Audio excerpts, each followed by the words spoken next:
Todd Yusuf rocking us out this morning. Good morning, everyone. Good Sunday to you. It is a beautiful Sunday morning in the Dallas-Fort Worth area. You're listening now and for the next 60 minutes to the Hozel Rocket right here on ESPN Radio on 103.3 on your FM dial. I'm Brady Tinker caddying for 16-year PGA Tour veteran Joel Edwards, winner on the PGA Tour and the golf whisperer in the town of Dallas and officially Irving? Yes, Irving, Texas, Las Colinas Country Club is in Irving. If you would like some tips Hidden from gem. Joel, yes, Hidden gem of Dallas. it is indeed. You need to be a decent golfer to play good golf at Las Colinas Country Club. Have to fly the ball up near, have to hit it the right distance, all of those things that make it tough or average to bad golfers. But it is a fantastic place. Really Good Sunday to you. Got the Wells Fargo Championship going on right now. A little bit unusual in that it is normally at a wonderful golf course called Quail Hollow, which Joel has tons of stories about, but this year it's not. Only this year. It will go back to being next year. This year, Quail Hollow is the home of the PGA Championship, 1st of August. Yes. And so they have moved this tournament this week to Eagle Point Golf Course, which for the most part, the guys on the PGA Tour have played. Well, they haven't played. No. Or if they played it once, or they've been invited. It's a wonderful place. So we're going to talk about that in this segment. Second segment, story time with Uncle Joel. Full of good stories today. We're going to talk a little bit about Rory McIlroy and where he stands in his career at this point. The fact that Patrick Reed is leading this Eagle Point golf course and what maybe has flipped him confidence-wise. Yep. And then the final segment, from crappy to happy, we will get into a couple of things. One, what you do with your range time. Telling Joel's story about sitting on the range the other day for 30 minutes, hitting about 300 balls and hitting it very good. And I stayed too long and worked myself into a problem, which basically then you start over again and you stay another hour and a half trying to figure out why you suck when in turn 30 minutes ago you were actually hitting it good.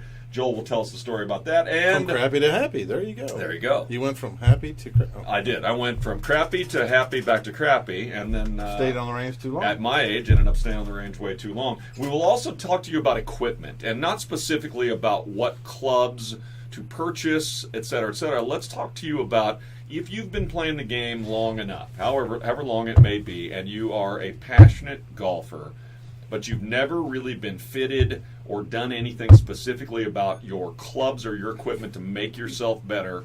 What's worth it? What's not? How can you save money? We will talk about all those things in the final segment from Crappy to Happy. But let's start, Joel Edwards, with the Wells Fargo Championship, and at the top of the leaderboard, Patrick Reed, and something just hit you when you were watching him in the last couple of days. Yeah. You know what's really cool is that confidence is such a huge thing. And I've always wondered, Patrick, the last few weeks, I don't know Patrick. I've just liked to watch him play golf, and just like everybody else, we like to see the enthusiasm and how he's played in the Ryder Cup and all these other tournaments he's played. Yep. And we're so happy for him when he plays well, and the little shh, to the crowd. And his story's a good one because what was it? 3 or 4 years ago where he came out, no one really knew him, and he was leading a tournament, and he's like, hey, I feel like I'm one of the five best golfers in the world, and if I'm winning or leading, I'm going to win. And everyone was like, dude. Yeah, right. Dude, well, we don't even know who you are, but we do now. We don't know. I think it's great. I'm not that way. I just, it's not in me, in my DNA, but it says some people it is, and that's how they deal with being at the top. Back to the confidence thing, too. Yeah, right? sure. So, have to show some confidence to have it. This year he has not played well at all, and it's amazing what an up and down will do. We'll talk about that in a little bit, but it's amazing what a cut will do. Making a cut, because I guess he's missed his last three. He missed his last three, and then he was T17 last week. Right, now that's a team event, but let me tell you something.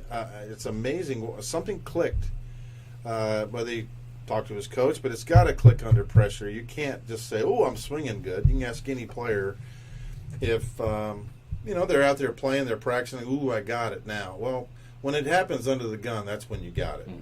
And because the next time... Because every bad player or average player listening says, oh, we've all had the I got it moment. Absolutely. A lot of us who play a lot have it weekly. I'm feeling it now. It just doesn't hang around very long. Yeah. I'm feeling it now, and all of a sudden, it does happen. So I think that's what happened to Pat, and like I said, I'm a fan, and I like to watch him play golf, and I saw something in him this week where he, it sounds really stupid and crazy, but you're talking about kind of basically a layman tour player here, and it's pretty good, but still, I wasn't the top. and I'm looking at it from a different perspective than most people. So when you're out there and you see the level that's out there, and you're kind of in the middle of that, and you're looking at it going, wow, that's really, I'm good, but these guys are really good. Well, Patrick's in that league. He's really good and really talented. And there's been missing a little confidence, you could see it with the Masters. He missed the cut at some big events by one, but by a shot here, by a shot there. And all of a sudden, he makes a cut, and then he finishes T17 last week, and all of a sudden, boom, the lights are on this week. And as you mentioned, last week was a team event. He had a partner last week. How did he play? So if you're overanalyzing, you might say, well, maybe I feel better because we did well, but I wasn't that good. But I guarantee you, in Patrick's mind, is that they look at it like a team, but they also, hey man, I played way better than I normally than I have been. All right, this happens to me all the time, and it's currently happening to me. He said his struggles, he didn't have major swing changes. They've been working, right? He and his coach have been working. And his struggles were that he was hitting the irons a little bit all over the face of the iron. Right. Now, most of us do that all the time. You guys hit it in a spot that, if you wear clubs out, is no bigger than a dime and is probably smaller than a dime, is where you guys hit it over and over and over again. Generally, what happens with you guys on the tour when you are rattling it a little bit, like most of us do all the time? Well, you can't be aggressive. You can't be aggressive. You don't know if you're getting hit on the toe, the heel, thin, fat.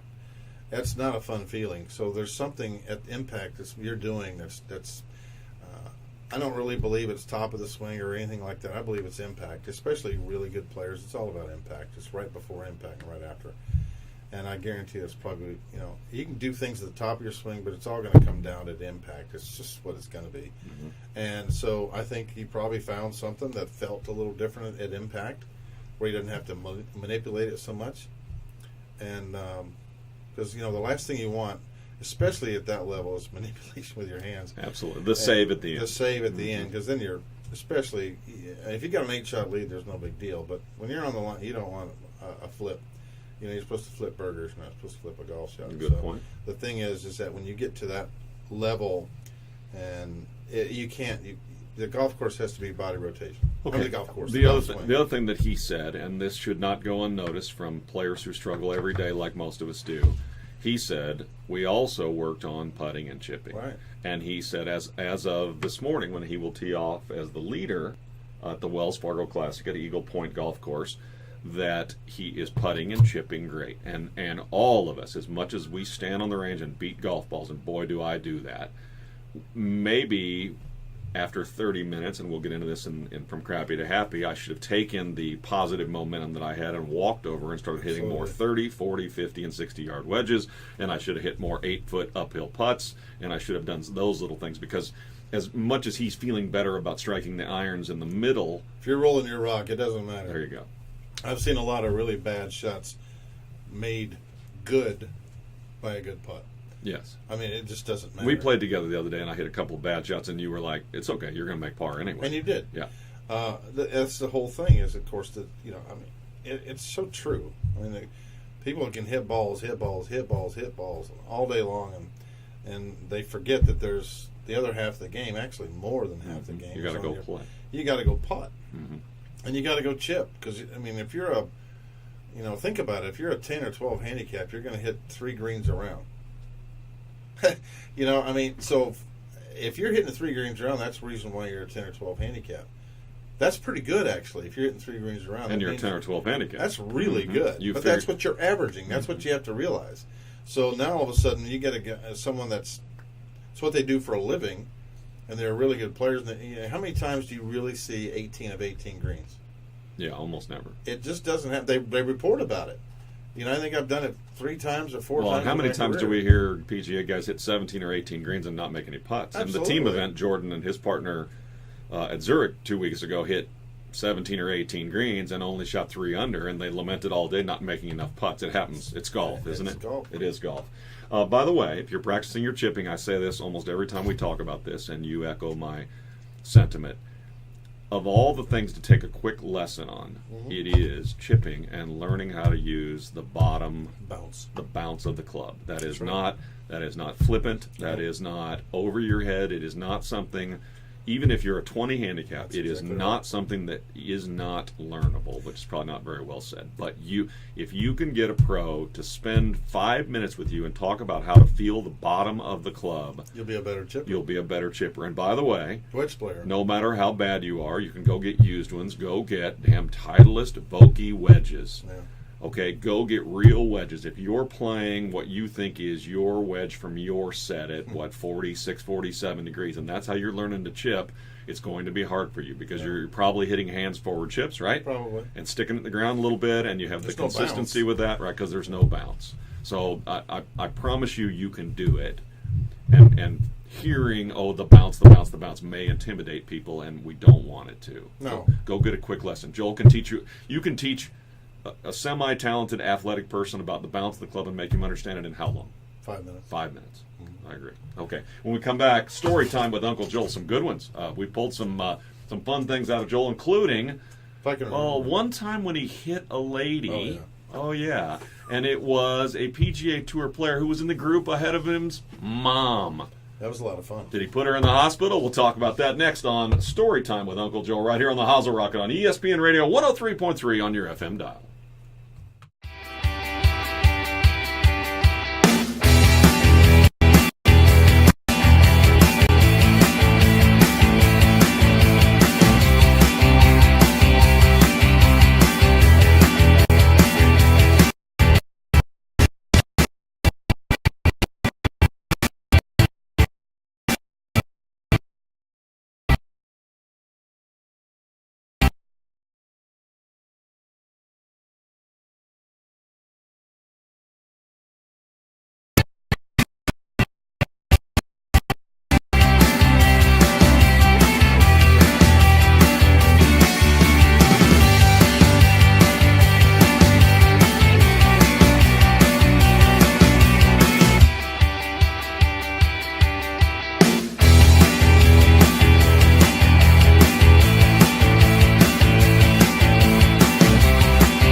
And good Sunday morning to you. Let's talk a little bit of golf on the Hozel Rocket. I am Brady Tinker. Joel Edwards, 16-year PGA Tour veteran, winner on this PGA Tour. This is our story time segment. In the next segment, we come back, a long segment from crappy to happy to help make you a better golfer and make golf more fun.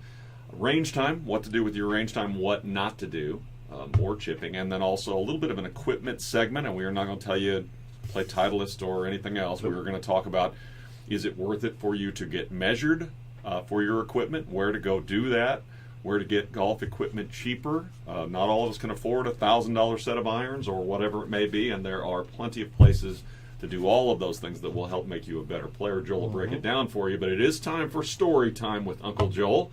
Let's start with a confidence story, if you would. In 2001, yes, you were going along, struggling a little bit, yes, and then had a good tournament. So take us through the confidence story from Uncle Joel right here on the Hozel Rocket. Joel Edwards. Well, it's my claim to fame. In 2001, obviously a traumatic year for everybody. At least a month of it was, and. So anyway, I was playing golf on tour, and I was struggling. I had made some good money early in the year, but I just got to where I just couldn't. I just wasn't. Well, I was hitting a quarter size instead of a dime size on the club head, and I just couldn't figure it out. I hit so many balls that year, and just so many. I mean, thousands. Clarify, because everyone has one now. Did you have a coach? Was there someone standing? There was no track man or David anything like that. Ledbetter. Oh, very good. Okay. David Ledbetter. Yeah. Okay. He's South African, by the way. And I did get that. Yeah. So, and yes, and David and I would practice, and I'd see him once in a while, and then I basically just kind of did it myself. I just got so frustrated, not with him, just with me, and was out with my father-in-law a lot. My father-in-law traveled with me a lot back then, and just hit balls and balls, and I just kept hitting them, and I just couldn't find it. And all of a sudden, one week, I was in Lake Tahoe at whatever that golf course is called in Lake Tahoe, and Montreux, and I was up there playing. And I just happened to I could feel it. I mean, it just came, just boom. And I didn't putt very good, but I finished 11th, and I just kind of had pretty good paycheck. After being 50th, I was making cuts, but I wasn't doing anything. I just didn't feel it. And all of a sudden, I finished 11th, and I just striked it all week long. I just felt really good about it. If you'd have putted, you might have won. It had been close. Yeah. And so the next week, we go to the Air Canada Championship, which I won. But the thing was... by 7 shots. Yeah, I got lucky. And so we go there, and I'm swinging good again. It was the weirdest thing. I just kind of started chipping and putting all week and just said, hey. And I've told this story to friends of mine. I've never told it on air. But I was hitting it so well during the Pro-Am that I was aiming away from pins. I mean, I'm not kidding. I was hitting it so close that my caddy was, and I just started aiming towards the left side of the green, the right side of the green, just to have some, 30, 40 footers. It sounds really arrogant, but I really felt that way. And I go out, and another thing happened anyway. I got in trouble that week for something I did a month before. That's another story. But anyway, and I got fined. Squirrel. And I am squirrel. And where am I? Oh yeah, I'm in Canada. And so I play, and next thing I know, I'm leading the golf tournament, and just on confidence alone, I won. And so it's just amazing. From 2 weeks before that, I didn't think I could keep my card. Honestly, I was way back in the money list, and all of a sudden, from 11th, I was going to pretty much keep my card after the 11th place, so it kind of freed me up a little bit.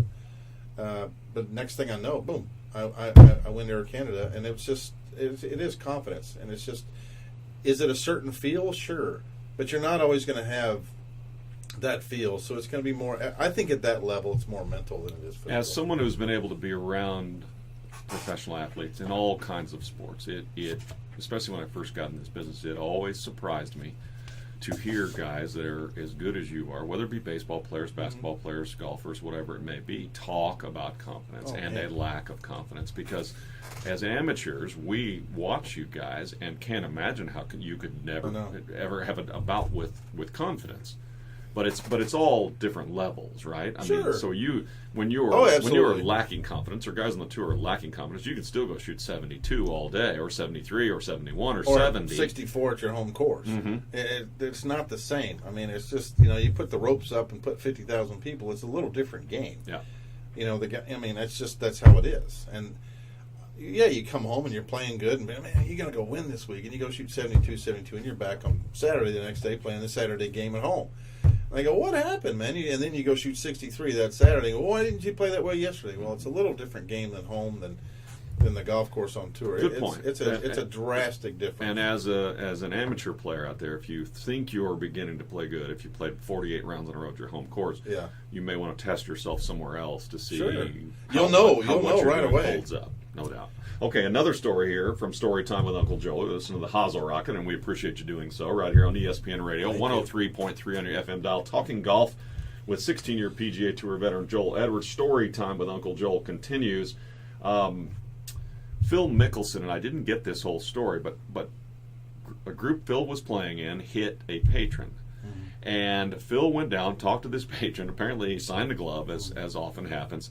Apparently slipped a $100 bill in the glove, was very nice to this patron, gave him, and as he walked away said, and I want you to know, it actually wasn't me who hit you. So I don't have the whole story on this, but it brought me to a story of, Joel, you ever hit anybody? Yeah. Because in playing that Pro-Am, as lucky as I was to do that a couple of Wednesdays ago, there were 30 or 40 people sometimes around us, which was a little intimidating. You guys have 3,000 on a hole. Yeah. Give me a I hit someone story. Yeah, it was 93. Mm-hmm. I've hit plenty of people, but on the leg and whatever. But this particular one was at the PGA in 93 and at Inverness, where Zinger won. Mm-hmm. And great golf course. Oh, it's unbelievable. It's in Toledo, I think. Mm-hmm. And it's kind of like the John Denver song. It's like being nowhere at all. And but it's I had a great time there. Don't lose our audience. And it's not everybody. Hopefully, not everybody's from Toledo. Denver. Jamie Farr's not here, so Klinger, that is. So anyway, Klinger. Mm-hmm, I do. And he wore dresses. Oh yeah, I forgot. He's trying to Section 8. I'm trying to for a Section 8. Inverness is in Illinois, by the way. No. It's in. Is it Illinois? No. It's where the heck is it? Inverness Ohio. Golf Club, Ohio, isn't it? Ohio. I'm pretty sure it's Inverness, Ohio. Okay. We'll let people text. In fact, I know it is because I went to the Football Hall of Fame there with my buddy. Begin with the letters ESPN, then 64636, or call 855-787-1033. We're not going to throw an anchor in the finish the story. It's a great story. So anyway, I'm on the first tee, and it's the first shot. First tee? Yeah, first tee. Oh, man. And, I got the little pucker factor going. I'm just a little nervous. It's my second major. Not to win, to play in. So anyway, I'm out there, and I get up there, and I hit just a pretty good slice off into the trees. And I get up there, and I'm walking up to this body, and there's this lady sitting there, and with a bunch of people around her, and they got paramedics there, and I'm like, oh my God, first date, really, Lord, come on, really? Paramedics are there that fast? Yeah. And so I get down there, and there's this elderly lady there, and she's bleeding out of her right wrist. It hit her right on the top bone of right below the hand. Ouch. And I said, ma'am, I am so sorry. And she just said, Sonny, don't worry about it. And I go, well, ma'am, I hit you with a golf ball. I'm so sorry. I didn't mean to. And she said, well, that's okay. I'm here following my son. And it's okay. I'll catch him in a minute. And I said, well, ma'am, who's your son? She goes, Tom Wargo. Now, anybody that knows Tom Wargo, he had won the senior PGA the week before. And this guy he's got forearms the size country strong. Oh, yep. Man. I think he's one of those Pittsburgh Steel guys. I mean, this guy's tough. And he just won the senior PGA. Real nice guy, but boy, he had these massive arms, and he just looked like he was going to bite you when he looked at you. Kind of like the old Andy Bean, who could bite a golf ball. But anyway, so Tom Wargo, and I see him after the round, and she was fine. They bandaged her up. She goes, you don't even think twice about it. And I'm going, oh my God, I killed her. And sure enough, Tom gets in there. Of course, he had a little fun at my expense, and I don't know him. I don't know him from Adam, but I walked up to him and he says, I know who you are, and he started laughing, and we started cutting. He goes, oh, man, she's been following me since we were kids. Since I was a kid, and I've been hitting, I've hit people, and I've hit her and all this stuff, and I'm going, well, that's what he said? Yeah, and he says, don't worry about it. So she's been hit multiple times. Oh, yeah, and he goes, she even knew it. So that's why she said what she said to you. And I said, well, that was awful nice of your mom. And he said, that's no problem. And then he started to walk off, and he says, just make sure you don't do it again. You know, and I said, fair point. There's a real good point. There's a good chance that I won't do that again, especially if I know she's on the golf course. I'm going to hit it the other county over. But, remember the Hinkle tree? Mm-hmm. Okay, that's Inverness. All right, Toledo, Ohio. Toledo, there right? you go. Okay. I said Toledo, didn't I? The problem is there are like 3 Inverness. Honest Wade. So I'm not doing very good. There's one in Illinois. There's an Inverness in Florida, at Inverness, Florida. Uh-huh. And then the one you're talking about is in Toledo. So Toledo. you were right. I should have never doubted you. Yeah, I've been right one time today. Rory McIlroy, article somewhere that I read talking about Rory McIlroy and the greatness of his career. And I have been a little hard on him as a fan, not as a media person, but as a fan, because I feel like since he was 23, he's the best golfer in the world. And hasn't done as much as I maybe wished he would have, or I put to him that he should have, or whatever. But he has 4 majors, and I was reading something interesting. He's got 4 majors. He's turning 28 in the next couple of days. And only Nicklaus and Tiger had more majors at age 28 than Rory McIlroy has. So that certainly brings me back into perspective. If he stays on this pace at 36, he will have 8 majors, which is 1 more than Arnie. Same number as Tom Watson, and put him... 1 less than Hogan. 1 less than Hogan, and put him in a group with, 20 people in the history of the game, not to mention make him the best Euro player ever, right? Seve had 4 wins at 28 as well. I think he ended up with 5. Right, and then Faldo's got 6 majors, I think. 6 or 7, yeah. He's got 3 Masters and 3 British, I think. So... question, have I been too hard on Rory, expecting too much of Rory? I think when some of his country mates have quietly through the years said he could be better, he could work harder, he could be more focused, maybe they swayed me a little bit. From your perspective, I imagine he's one of the greatest players you've ever witnessed. Yes, there's no question about that. This guy is, wow. I spent a lot of time out there, and I won once. And, I wasn't that great, but, I won once. I know how hard it is. And he's won 4 majors. I think I played in 6. He's pretty good. And off the top of my head, are 3 of his 4 major jigs blowouts? Rory's, right? Where he just laps the field. He should have won the Masters. Right. But, obviously he threw it away. He'll be the first one to say it. He's won everything else. I think maybe we're a little hard on him. I personally, and when people are hard on you like that, they're only being fans. Yeah. You got to think about that. Absolutely. Just like you said. And from my perspective, that's what it was. As a fan and as a competitor, I think I always, it's easy for me to say, God, if I had that ability, I'd never stop working, or I'd never stop, But it's easy. I can assure you this guy works. I can assure you he works. Everybody on tour can hit the ball really well. And they've hit the ball since they were kids. Thousands of golf balls. In listening to him talk sometimes, I think that he has this human element too, which I do appreciate, and that is he doesn't wake up every single morning and want to go play golf and win golf tournaments. That he ebbs and flows a little bit with not how much he cares, that's not correct, but how driven he is. And that's a question. Well, I don't know him. I would think so. But, I think a guy like that, these guys that are at the top of their game, that are guys that are multiple major winners, that are going to stay on tour for a long period of time, like he is, Sergio's, in my opinion, he finally won a major, but I think he should have won 20 by now, or at least 10. But that's almost explainable in that I've seen Sergio, again, from an amateur point of view, almost talk himself out of being able to win these tournaments. That's why the Masters Roy will was never so talk big. himself. No doubt about it. Hey, we got a caller. Let's dial him up from Las Colinas Country Club. Sean wants to chime in. Go ahead, Sean. You're talking to the great Joel Edwards right here on the Hozel Rocket. Hi. Well, we appreciate that very much. That's one more household. Do we get credit for more than one household since it's not the nice big club? Bring it on, baby. You got the tee sheet full out there? What's the best thing that Joel Edwards does as a teacher, Sean? Oh boy. Thanks, buddy. I'm trying to avoid it as much as possible. No, I haven't found time.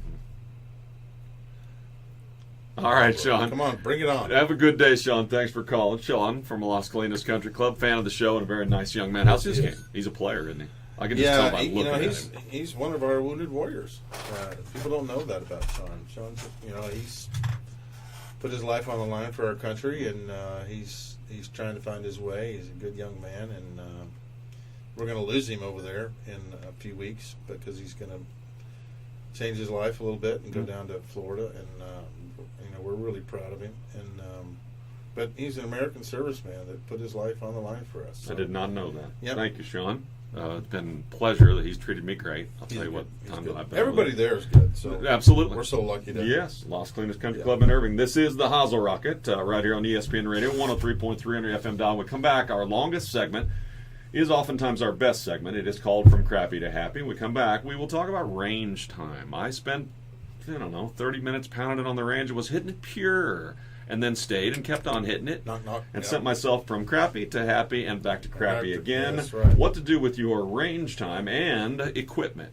Measuring how long your arms are, how things hang, how long your club should be, et cetera, et cetera. All of that in simplified form by Joel Edwards. We come back to the Hozel Rocket right here on ESPN Radio 103.3 on your FM dial.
listening to the Hozel Rocket on ESPN Radio, where we make the crappy part of your golf game 103.3 FM ESPN. Love it.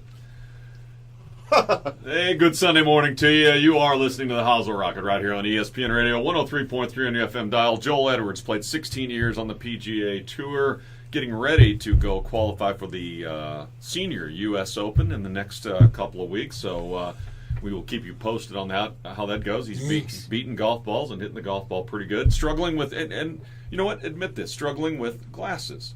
Yes. I bet there are lots of people out there who have finally had to put the glasses on or trying to figure out how to see the golf ball. Yeah. Tell them what you're struggling with. Well, for my whole life, I've always been 20/15 vision. Right. And which is, pretty good. I mean, it's not quite an eagle, but it's close. And as far as golf's concerned, I could see, I never needed a Marshall down there. I could tell you where the ball was. But I can't do it anymore. So I had to get, my eyesight from long distance I couldn't see anymore. So I had to, my buddy, Dennis K., who I call Bomber, my doctor, ophthalmologist, and he checked me not too long ago, and he said, "Oh my gosh, you've gone from 2015 to like 20, whatever the bad is, 2200 or whatever." And he said, "You need glasses." And so I put them on, and I came out to practice, and the ball looked like a basketball under my nose, and my depth perception went out the window. So it's been bugging me for 2 months now. And so when I get over certain shots, I feel like the ball's an inch from me. A lot of times now the ball striking is getting better, but the putting still, I can't aim it left enough. It's just an odd thing for me to see the ball. It doesn't look any bigger. It just looks closer to me, and so it looks like I'm going to hit it fat. That's not good hitting a putt. Are you getting there? Any tips for anybody who's just putting glasses on? What have you figured anything out? Well, I do know he's right. You have to do it. You have to. Your eyes will adjust. And that's what he keeps telling me. That's what I keep telling myself. They will adjust, and it won't be quite so bad. And then you'll eventually play. You can't play without them. So I'm hoping to get contacts here before long, because I don't know if that's going to help or not. But the glasses, when it gets sweaty, just all over my nose. And, like I said, I've never seen it before. The golf ball, when I can look in the air now, I can see the golf ball, so it's kind of fun. Yeah, because I can't. I can't. Yeah. We play together, and I'm like, where is it? I can't see it. Well, I can't. The only thing that drives me nuts is if I can't see it when I'm putting or chipping. I mean, and for a while there, chipping, it was gross. I mean, I hit it thin. I wouldn't really chunk it, but I hit it a little thin because the golf ball looked like it was an inch from my nose, so I couldn't figure out how to get it. Well, now I've got it to where I can. Bunker shots are still a goofy for me because the sand reflects. Anyway, I can get into the Freud part of it if you want me to. No, let's don't. All right, this is the From Crappy to Happy segment. I just thought that would be interesting for you to share glasses. I'm sure people out there saying, "Oh yeah, dude, I'm either going through it or I've been through it." Two things fun. here. One, talk about range time and how best to use it. But first, let's talk. A lot of people ask me, would I be well served to be measured for golf clubs and for irons? And immediately, a lot of people are put off saying, "All right, now you're talking about expense. You're talking about I'm getting new clubs. I'm going through this process, and there are a whole different bunch of people who do it to get measured and to all of that stuff, and I'm not doing it." First of all, very simply, someone who's been playing a while and is serious about the game, but has never really spent any time or invested any time finding out if he or she has the right golf clubs, if they're the right length, et cetera, et cetera.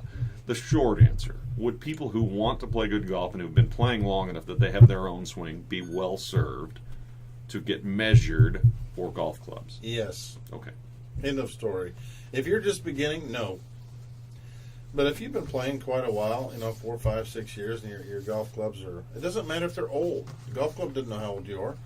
Or the golf club, you don't know. I mean, it doesn't matter. Now, the equipment does help. It's not only, I always say it's not usually not the Indian, it's the arrow.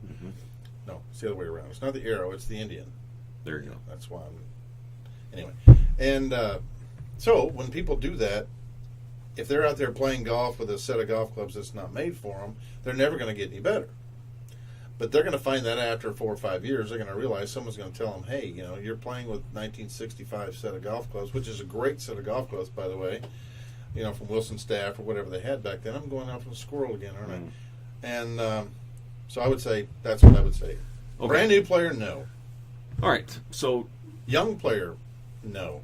Let 'em grow. realizing that not everybody has the wherewithal to go get new clubs, irons, new good set of irons can cost you $1,200. Yes. All right, so we're not saying that. What we are saying is you can go, and none of these people are sponsors. I'm just giving you options. Edwin Watts, Golf Galaxy, PGA Tour Superstore, who we're going to talk to you about a sponsorship. The great Art Sellinger has a place in town called Art Sellinger Power Golf, 2 places in town. Yeah. In terms of getting new clubs, try Play It Again Sports. Play It Again Sports has they take trades and has used clubs. PGA Tour Superstore has used clubs. Lou's Golf Shop over in Carrollton, I believe. WinStar World Casino Golf Academy will measure you, put you on. TrackMan will do everything. These are just places you can go, okay? If you go and tell people I'm interested in getting measured because I may want to get a driver, a 3-wood, whatever it is that you hit most, and be measured correctly for it so that I have the right shaft, the right length of shaft, etc., etc., it will make a difference Absolutely. in people's games. Sure Okay. it will. I took my 70-year-old dad, now 12 years ago, to a place, and they said, you know what, your swing speed has gotten so slow, no offense, you'd be better served in a senior shaft. And he was very skeptical. They put him in a senior shaft, they spun it, which is getting the shaft lined up to the sweet spot, essentially. And I want to tell you, instantly, he hit longer and better drives. Sure. Instantly, and he did not spend a ton of money. They got him in a shaft, I think that was literally $49. Put him in a used driver with a driver head that he liked the look of, and for $80 he was out the door, measured with a golf club that was measured and perfect for him, and it made a difference. Sure it does. Okay. 100%. Okay. So we're not demanding that you buy new clubs, not any of it. You may try it with the driver only. Or if you're a 3-wood guy or gal, you like 3-woods, that's your club. Try it with the 3-wood. What club do you hit most often? Driver or something that you hit off the tee? Wedges, right? Putter. And putters. Okay. So make sure that those are measured correctly, and then maybe sort of work your way into sets of irons. They don't have to be new sets. Superstore, all kinds of places sell used equipment. Okay. That's true. With what to do with your range time. I went to the range the other day, and you looked at me, and I told you this story, and I'm typical of a lot of people in that I will go out there, and I'm always looking for, because I'm not a technique guy, I don't hold, there's a lot of people you'll watch rehearsing certain spots. Jake mentioned this to me the other day. I've never seen you rehearsing 3 different spots where the club is supposed to be on the way down. You're a field player. Most people are. But when I'm out Little there... tip, at the Nelson, you see some guy doing that, don't watch him that week. The guy who's rehearsing the 3 spots where he's supposed to be? Don't watch good him. point. Good. That's not your favorite? Well, I'm just not going to play good. Don't place a wager on that Especially guy? on Wednesday night about 8 o'clock. Don't watch him the next day. Okay, so 'Cause anyway, he don't have it. I went out the other day and It's just not gonna happen. stayed 30 minutes and got to where I was hitting it really good. And then I stayed another 30 minutes, and at the end of that 30 minutes, I wasn't hitting it any good anymore, and I had to start over again.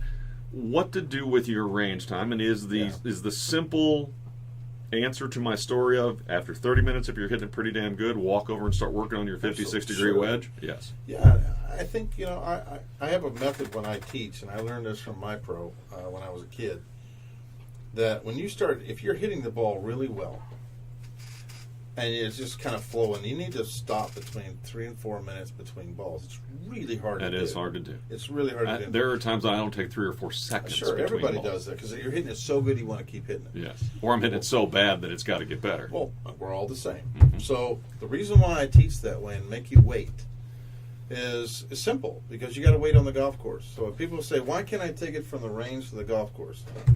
And I do that all the time. I tell them, no, you got to, I'll tell them some story and So you're making them wait. I make them wait, and they look at me like I got 7 heads, and I'm going, no, I'm going to have 6, but dadgummit, you're going to wait, and I tell them why after a while. So if they can do it after 5 minutes, we're on to something. If they can't, well, then I just then they're doing, and I do this too. They're doing what you don't get a chance to do on the golf course. They're standing in the same spot, taking the same club, and perfecting it's frustrating it on the golf course, yes, isn't it? Absolutely. All right, Sure we got a caller, Michael in Fort Worth. Michael, welcome to the show. Good morning. Mike, thanks. You're on, Mike. Hello. There you go. There you go. There you go. Sod's got you dialed up. Michael, welcome to the show, buddy. Sure.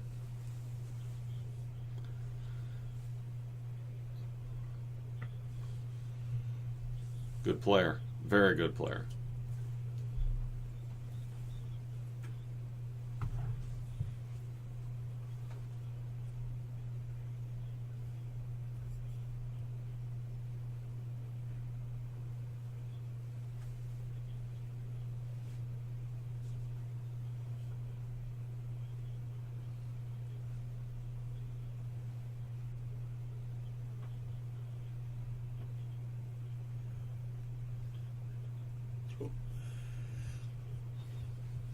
Excellent.